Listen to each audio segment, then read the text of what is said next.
Amelia Langford boarded the night train to Chicago with a stranger's ring in her pocket and 3 hours to escape a marriage she never chose. She had barely settled into first class when a man in a gray suit began watching her. She dropped beside Mason Carter, a quiet single father traveling alone, and whispered that he needed to be her husband until the train reached its final stop. Mason thought she was unraveling until he saw the raw fear behind her eyes and quietly said yes, unaware that one simple word would soon pull him into a hidden murder. Stay until the very end because the fake husband on that train becomes the key to bringing down an empire.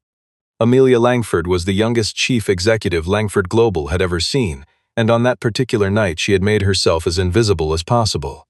She had skipped the private plane, left her security detail behind, and slipped onto a crowded night train under a name that was not her own. She knew her phone had been compromised weeks earlier, that her calendar leaked to people who should never have seen it, and that even her bodyguards answered to someone above her. In her bag she carried a single sealed envelope, one that held fragments of evidence about the crash that had killed her father 2 years before. She had read the contents so many times that the paper had gone soft at the folds, and still she could not fully accept what it suggested. The first-class car was half empty when she boarded, lit in that dim amber way that made every stranger look like a shadow of themselves. She found her seat, forced her shoulders down from around her ears, and tried to look like a woman heading home rather than one running from her own life.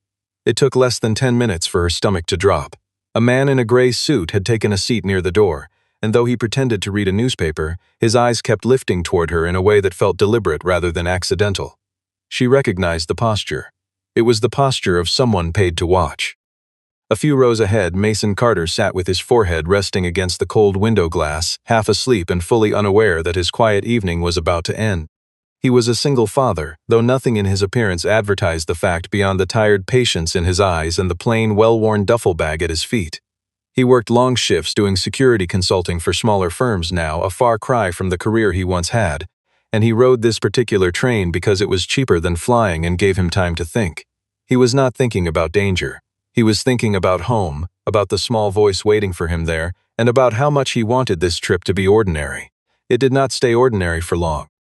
When the man in gray rose and began moving down the aisle with unhurried purpose, Amelia felt her pulse climb into her throat, and instinct took over where strategy failed.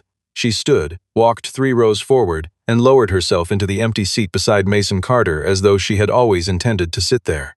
Up close he smelled faintly of coffee and rain, and his eyes opened in mild confusion rather than alarm. She leaned toward him, voice barely above breath, and said the only thing she could think to say. She needed him to be her husband for the next 3 hours.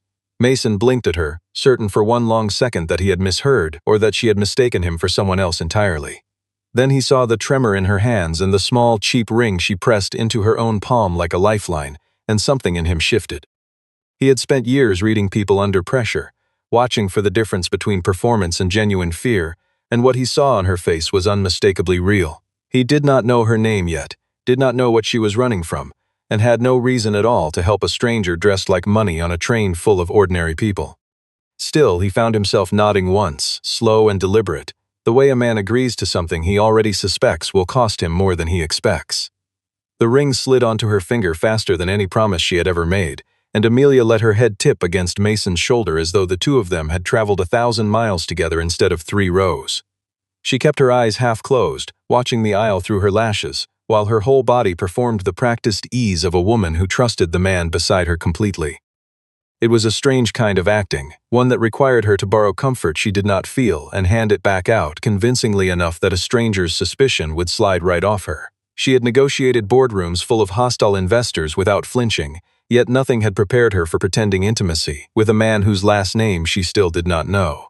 When the man in gray finally reached them, he did not bother with subtlety.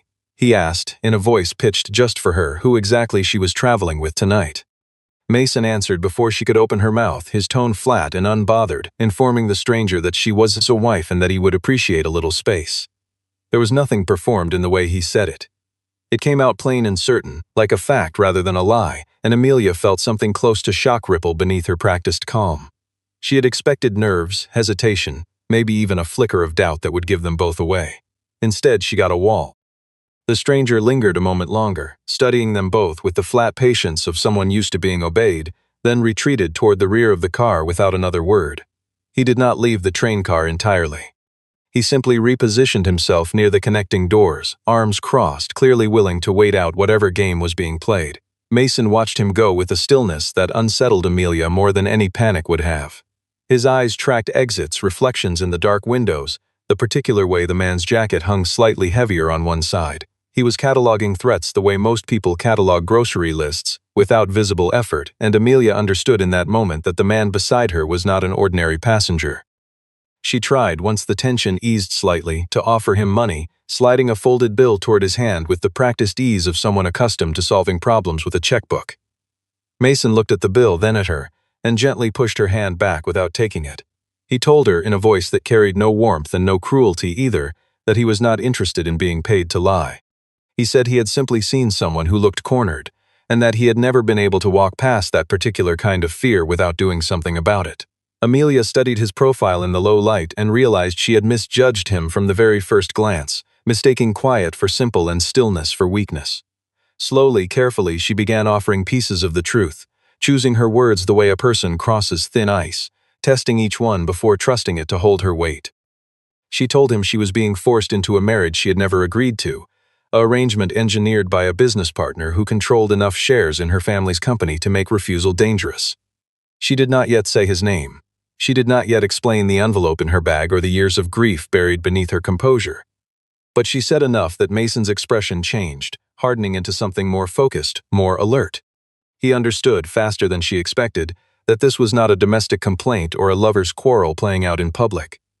Whatever was happening around them, it had the shape of a hunt, and she was the one being hunted. Amelia finally explained the mechanism behind her desperation, laying it out the way she might present a hostile takeover to a skeptical board. Her family's founding agreement contained a clause, buried decades earlier by a grandfather who never imagined it being weaponized, stating that controlling ownership would revert to majority male leadership if she remained unmarried past a certain point tied to her father's estate settlement. If she arrived in Chicago tomorrow as a single woman, that clause would trigger, and Logan Pierce, her father's former partner, would seize enough leverage to force a merger that gutted the company from the inside. If she arrived already married, the clause dissolved entirely. It was archaic and grotesque, and it was also, at this moment, the only lifeline she had. Mason absorbed this in silence, turning the plan over the way he once turned over security breaches, searching for the seams where it could fail.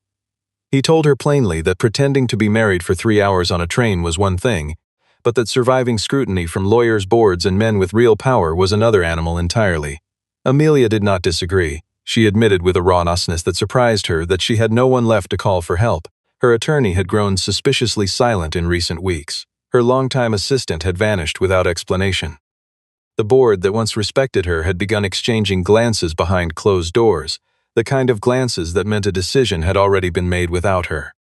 Despite his reservations, Mason began helping her build the shape of a believable story, treating the exercise with the same discipline he once brought to constructing security protocols. They agreed that they had married quietly several months earlier, having met through a charitable initiative Amelia funded anonymously, and that they had kept the marriage private specifically because she feared what the press and the board would do with the information. It was thin, but it was coherent, and coherence was the only thing standing between her and disaster. Mason walked her through possible questions, testing her answers, correcting the tiny hesitations that could give them away under real pressure. Partway through their rehearsal, a train attendant passed through the car, glanced twice at Amelia, and then disappeared toward the front with unusual haste. Neither of them said it aloud, but both understood what that glance likely meant. Word of her location was already traveling faster than the train itself. Minutes later, Amelia's phone buzzed with an incoming video call from a name she had hoped not to see until morning. Logan Pierce's face filled the screen, composed and pleasant in the way of men who have never once feared consequences, his voice smooth as he informed her that a car would be waiting at the next station to bring her in for a conversation. Before Amelia could answer, Mason leaned into the frame with an ease that startled her all over again, resting a hand lightly at her shoulder in a gesture any real husband might make without thinking. Logan's expression flickered just barely, the practiced calm cracking for a fraction of a second before he smoothed it back into place. Amelia introduced Mason by name, calling him her husband for the first time out loud to the one man who had every reason to want that word to be false. Logan's eyes narrowed, calculating, recalibrating, and in that instant the fragile little performance on the train stopped being a clever trick and became something far more dangerous. It became a declaration of war. Logan ended the call without another word, and within minutes the atmosphere on the train shifted in ways only Mason seemed to notice. A different passenger, one who had boarded 3 stops back and said nothing to anyone, moved toward the dining car just ahead of them and began asking pointed questions to the staff about a man traveling with a young woman. Amelia caught only fragments, but Mason absorbed every syllable, filing it away with the same quiet precision he brought to everything. He suggested they get up and move, not out of panic, but because staying seated in one place for too long made them an easy target for whoever Logan had already mobilized. In the dining car, a stranger deliberately bumped into Mason's shoulder, muttering an insult meant to provoke a reaction that would draw security and expose them both to unwanted attention. Amelia stiffened, certain a confrontation was about to erupt, but Mason simply apologized, stepped aside, and guided her toward a booth near the far wall without raising his voice or his hands. It was the kind of restraint that took real training to maintain, and Amelia found herself studying him with new eyes, piecing together small inconsistencies she had missed earlier. The way he assessed a room within seconds of entering it. The way his hands stayed loose and ready even while his face stayed calm. When she finally asked him directly what he used to do for a living, Mason hesitated before answering, the way a person hesitates before touching an old wound. He told her he had once worked in systems security for a major corporation, protecting sensitive infrastructure and financial data from exactly the kind of manipulation that seemed to be unfolding around them now. He had been good at it, respected even, until he was accused of leaking confidential material he had never touched. The accusation ended his career overnight, stripped him of his reputation, and left him scrambling to support a small child on inconsistent contract work ever since. Amelia listened, and a cold, sinking feeling began spreading through her chest as the timeline in his story lined up with something she recognized. The company he named, the one that had destroyed his career with a single false accusation, had once been a subsidiary under Langford Global before being quietly sold off years earlier. Amelia's mind raced backward through corporate records she had reviewed 100 times, searching for the exact months Mason described, and found them sitting uncomfortably close to the periods surrounding her father's death. It was not proof of anything yet, only a coincidence sharp enough to feel like a blade. She asked him carefully what exactly he remembered seeing before he lost his job, and Mason's jaw tightened as memory pulled him somewhere he clearly did not enjoy revisiting. He told her he had once glimpsed an internal access log that had been altered after the fact, timestamps changed just enough to shift blame away from someone higher up the chain and directly onto him. He had reported it. No one believed him, or perhaps no one wanted to. He lost everything within weeks, his name quietly blacklisted across an industry that valued reputation above evidence. He had rebuilt a smaller, quieter life since then, one built entirely around providing for his child, and he had assumed the truth would simply stay buried forever.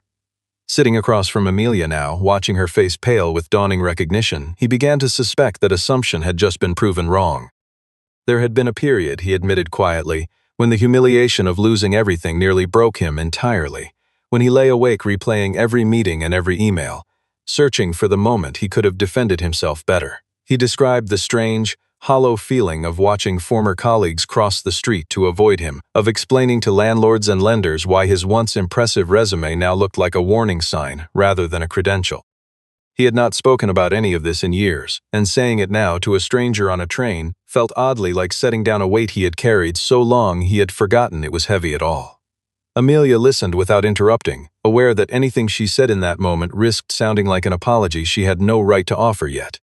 The train slid into a stretch of dead signal somewhere between 2 unremarkable towns, the kind of gap in coverage most passengers never noticed at all. Amelia noticed instantly, her phone losing bars just as a man she did not recognize lunged from a nearby booth and grabbed for the strap of her bag. The motion was fast, practiced, clearly meant to end before anyone could react, but Mason moved faster, catching the man's wrist and twisting it just enough to break his grip without breaking anything else. There was no shouting, no dramatic scuffle visible to the rest of the car, only a brief, controlled struggle that ended with the stranger pinned awkwardly against a table.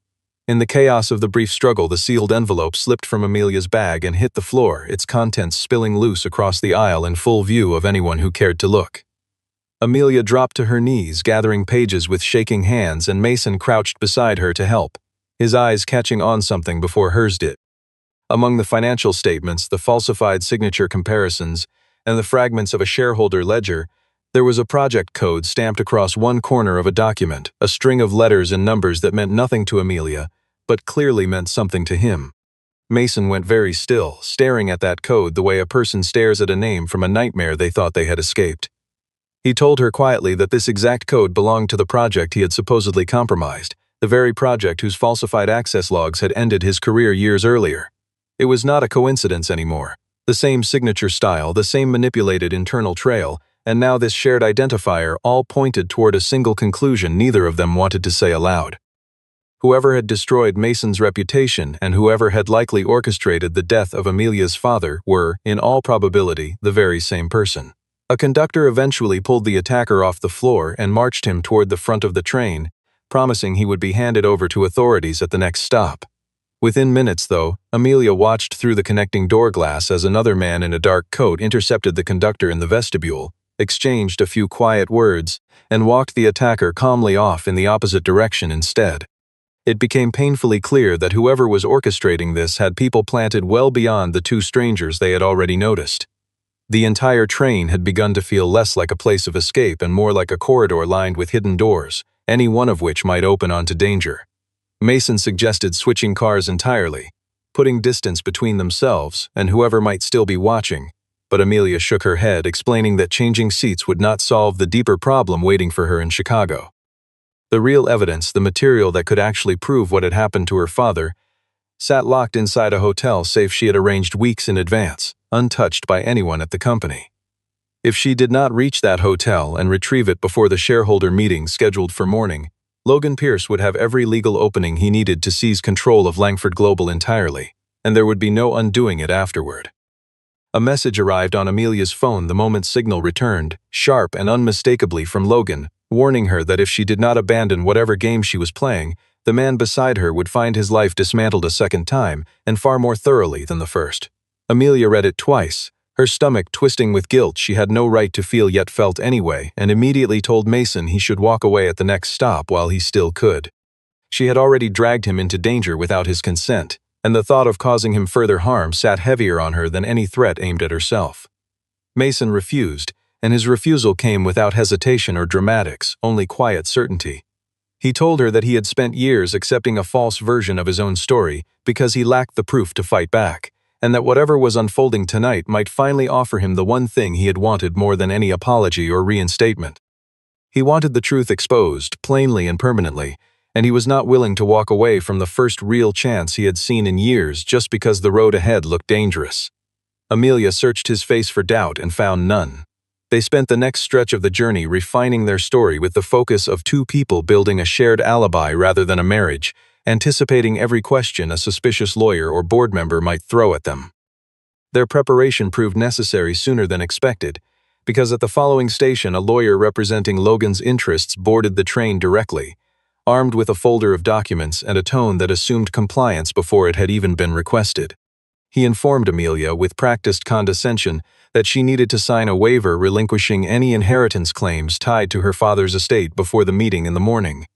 Amelia met his gaze without blinking and introduced Mason as her husband and the legal party responsible for overseeing her interests going forward, a phrase chosen deliberately to complicate whatever plan the lawyer had rehearsed. Mason picked up the folder, flipping through pages with the unhurried confidence of a man who understood exactly what he was reading, and within moments identified something the lawyer clearly had not expected anyone to notice. A signature on one of the documents had been digitally scanned and pasted rather than physically signed, a detail so small it would have gone unnoticed by anyone unfamiliar with document authentication. The lawyer's composure slipped for the first time that night, and Mason used the opening to ask a series of calm, pointed questions about the chain of custody for the documents, questions that visibly rattled a man used to intimidating people rather than being questioned himself. Amelia watched the exchange with something close to awe, realizing that the fabricated marriage she had invented out of desperation had become, in this moment, the only real shield standing between her and total collapse. For the first time since boarding the train, she allowed herself to believe that survival might actually be possible, and that belief was rooted entirely in the steady presence of the stranger seated beside her. Once the lawyer retreated to consult with someone off the train, Mason turned his attention back to the scattered documents still spread across their table, studying them with a focus that had nothing to do with the marriage they were pretending to have. He found buried among financial statements a reference to an internal review her father had quietly opened months before his death, one investigating irregular transfers connected to Logan Pierce. Amelia had never seen this particular record before, and reading it now felt like watching a door open onto a room she had spent 2 years pretending did not exist. The official account of her father's death had always been simple and tragic. A late-night accident on a wet road, a lapse of attention, nothing more sinister than bad timing meeting bad weather. Mason pointed to a series of wire transfers routed through shell companies in the weeks surrounding the accident. Payments that lined up suspiciously with the accident investigation team, the vehicle inspection unit, and even one auditor who had signed off on the final report far too quickly. It read less like misfortune and more like a transaction, each piece purchased separately until the whole truth could be quietly buried. Mason admitted, voice low, that he had once seen a fragment of an access log referencing this same time period, a detail he had dismissed at the time as unrelated to his own situation. Now, sitting across from Amelia with the full picture beginning to assemble itself, he understood that his ruin and her father's death had likely been engineered by the same careful hand, using the same appetite for erasing inconvenient evidence. Amelia sat in stunned silence, grief and fury tangled together so tightly she could not separate one from the other, because the man who had spent 2 years pretending to comfort her might be the very man who orchestrated her father's death. Before she could fully absorb the weight of that realization, the train lurched hard and slowed unexpectedly, the intercom crackling with a vague announcement about a technical delay somewhere ahead. Mason's instincts sharpened immediately, and he moved to the window, scanning the dark tree line beyond the tracks with the same quiet vigilance he had shown all night. He spotted 2 black vehicles parked just beyond the tracks, engines idling, positioned in a way that made little sense for any legitimate maintenance crew. It looked, to a man trained to notice exactly this kind of thing, like a trap designed to pull Amelia off the train under the cover of a manufactured delay. Rather than heading toward the main doors where any waiting men would expect them to emerge, Mason guided Amelia toward a service corridor near the rear of the train, one used by staff and largely ignored by passengers. They moved quickly through dim, narrow spaces smelling of oil and steel, aware that whoever wanted them off this train would not wait patiently once the delay ended. Behind them, faint footsteps echoed through the connecting cars, deliberate and unhurried in the way of people who believed their targets had nowhere left to run. Amelia's mind kept circling back to her father in those tense, narrow minutes, to the last ordinary conversation they had shared before the accident. A brief exchange about quarterly numbers that neither of them had known would be their final words to each other. She had spent 2 years grieving a man she believed had simply run out of luck on a wet road, and now that grief was curdling into something sharper, something that demanded a name and a reckoning rather than quiet acceptance. Mason noticed the change in her breathing beside him, the way sorrow and fury had begun fighting for the same space behind her ribs, and he said nothing, understanding that some pain needed room rather than comfort. They pressed on through the narrow corridor, past humming machinery and coiled cables, until the footsteps behind them briefly lost their rhythm at a junction where the path split in 2 directions. Mason used the confusion to steer Amelia through a side door marked for crew only, buying them precious seconds that felt, in the moment, like the difference between safety and disaster. Neither of them spoke of what waited on the other side of this night, because there was no room left in either of their minds for anything beyond the next several steps. Crouched in the dim service corridor, Amelia finally asked the question that had been sitting on her tongue for the better part of an hour.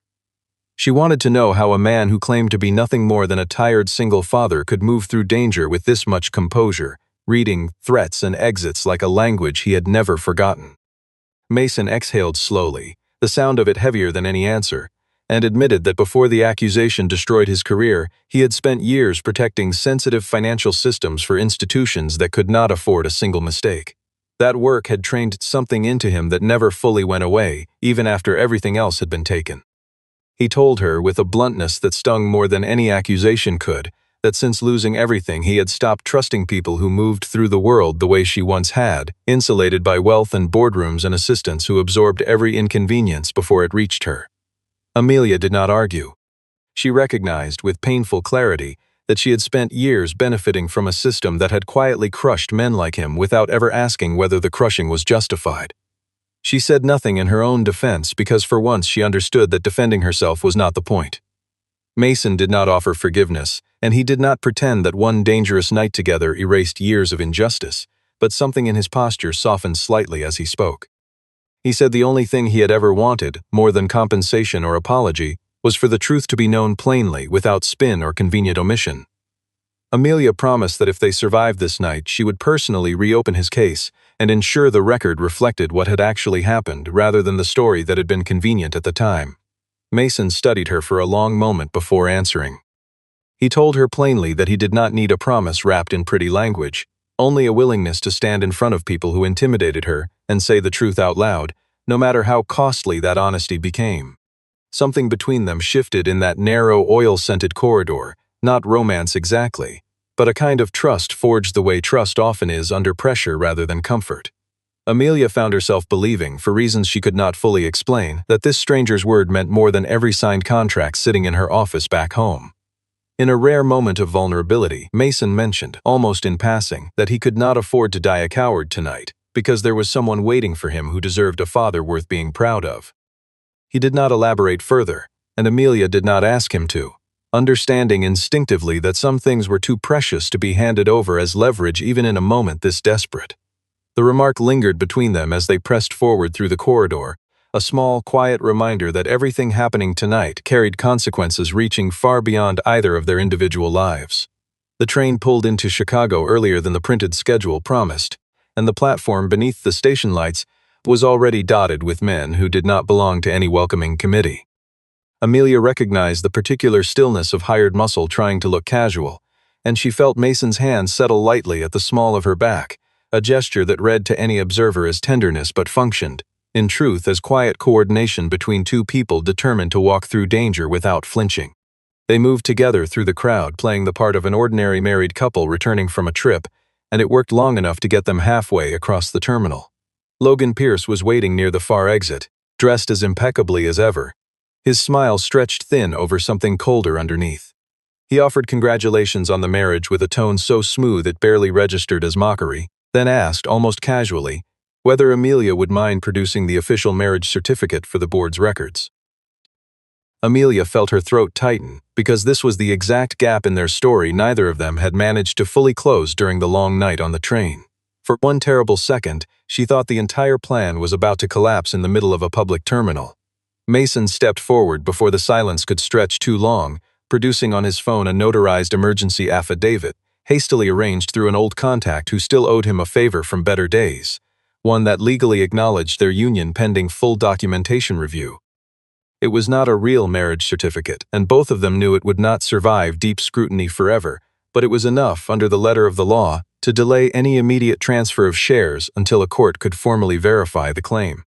Logan's jaw tightened almost imperceptibly, the first true crack in his composure all night, though he said nothing further and simply nodded them through. There was no time to celebrate the small victory. Amelia pulled Mason toward a waiting car, explaining as they moved that the true evidence, the material capable of actually proving what had happened to her father, sat locked inside a hotel safe arranged weeks earlier specifically to stay beyond Logan's reach.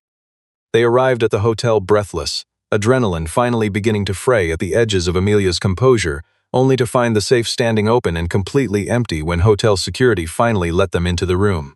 Amelia sank onto the edge of the bed, the fight draining out of her all at once as she stared at the empty safe like it had personally betrayed her. Mason, however, remained standing, moving instead toward the hallway security camera mounted near the door, studying the blinking light with narrowed suspicion. He noted that the footage covering this exact hallway had been wiped with a thoroughness that felt disturbingly familiar, the kind of clean, seamless deletion that required specialized software rather than a simple mistake. It was the same signature of erasure that had once destroyed his own career, and finding it here confirmed once and for all that they were dealing with the same enemy on both fronts.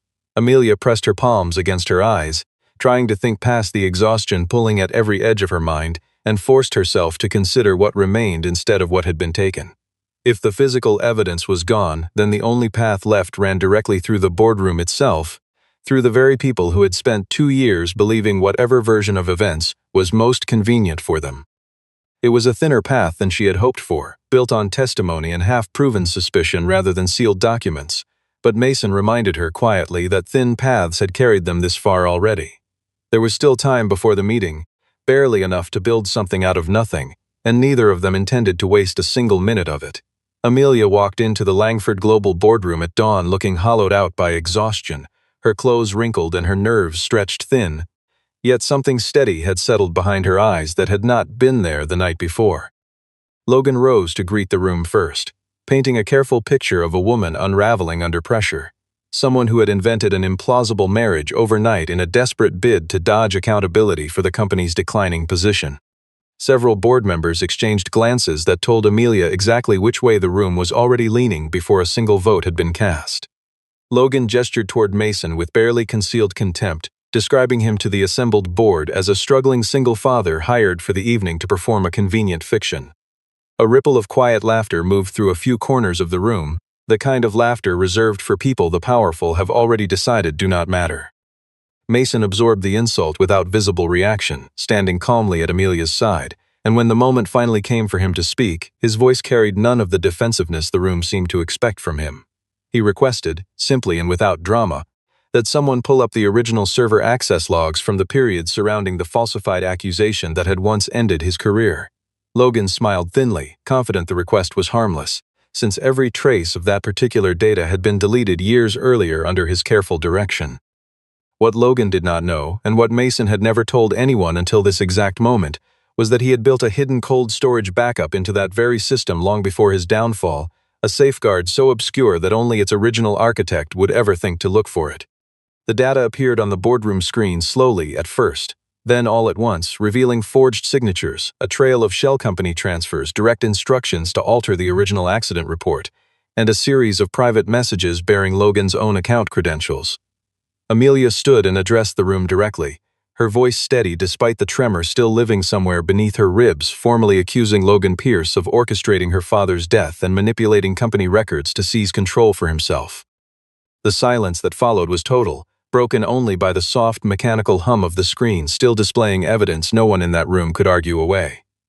Logan bolted toward the door the moment the accusations landed, some instinct in him recognizing that talking his way out of this particular room was no longer possible, only to find investigators already stationed outside, alerted hours earlier through a discreet call Mason had placed while Amelia slept fitfully during the drive from the hotel. The board members who had smiled at Mason minutes earlier now sat frozen, watching the quiet stranger they had dismissed as hired help dismantle a conspiracy that had gone unchallenged for 2 full years. It was, for many of them, the first time in their careers they had watched contempt curdle so completely into shame. Logan Pierce was arrested within the hour, and what began as a single boardroom collapse quickly widened into a sprawling federal investigation reaching into years of falsified records and quietly buried transactions. Amelia was formally reinstated with full authority over Langford Global. The archaic clause that had once threatened to strip her of everything now rendered irrelevant by the very fraud it had been designed to protect. Mason's name, meanwhile, was finally cleared through the proper legal process, the false accusation that had haunted him for years, erased from every record that mattered, replaced instead with a quiet, factual acknowledgement of what had actually happened to him. Amelia offered him a substantial sum of money once the dust began to settle, wanting desperately to repay some fraction of what he had risked for a stranger on a train, but Mason turned it down without hesitation, unwilling to let the night be reduced to a transaction. What he asked for instead was smaller in scale but larger in meaning, a public acknowledgement of wrongdoing from the company and fair compensation for every employee whose career had been quietly destroyed under Logan's leadership over the years. Amelia agreed immediately, recognizing in his request the exact kind of integrity that had first caught her attention in the dim light of that first-class car. Weeks later, once the investigation had settled into its slower, more procedural rhythm, Amelia found herself back at the very same station where this entire ordeal had begun, and she was not entirely surprised to see Mason standing near the same platform. There was no stranger in a gray suit watching from the shadows this time, no cheap ring pressed nervously into anyone's palm, and no desperate lie waiting to be constructed under pressure. There was only the quiet, ordinary reality of 2 people who had survived something extraordinary together and were still, somehow, standing. Amelia thanked him plainly, without the polish she usually reserved for public statements, for agreeing to be her husband for 3 impossible hours on a night when she had nowhere else to turn. Mason offered a small, genuine smile, one she had not seen from him even once during the danger of that first night, and told her that those 3 hours had ended up giving him back an entire life he had thought was lost for good. Neither of them rushed to name whatever was growing quietly between them, understanding instinctively that some things deserved patience rather than declaration. In the end, they boarded a new train together, not to escape anything this time, but simply to begin something neither of them had expected to find on an ordinary night meant only for travel. The city lights blurred past the window as the train pulled away, and for the first time in longer than either could remember, the future ahead felt less like a threat to survive and more like a quiet, open possibility worth walking toward together. What began as a desperate lie whispered on a night train became the thread that unraveled a conspiracy 2 years in the making, and it happened because one quiet man refused to look away from a stranger's fear. Mason Carter never asked to be a hero, and Amelia Langford never asked to lose her father to greed disguised as ambition, yet together they proved that dignity often means more than power, and that truth, however long buried, eventually finds its way back into the light. Somewhere tonight, another Mason is sitting in silence, and another Amelia is searching for one person brave enough to stand beside her when it matters most. Perhaps the real lesson of this journey is simple. Courage rarely announces itself, and the people we underestimate are often the ones strong enough to save everything.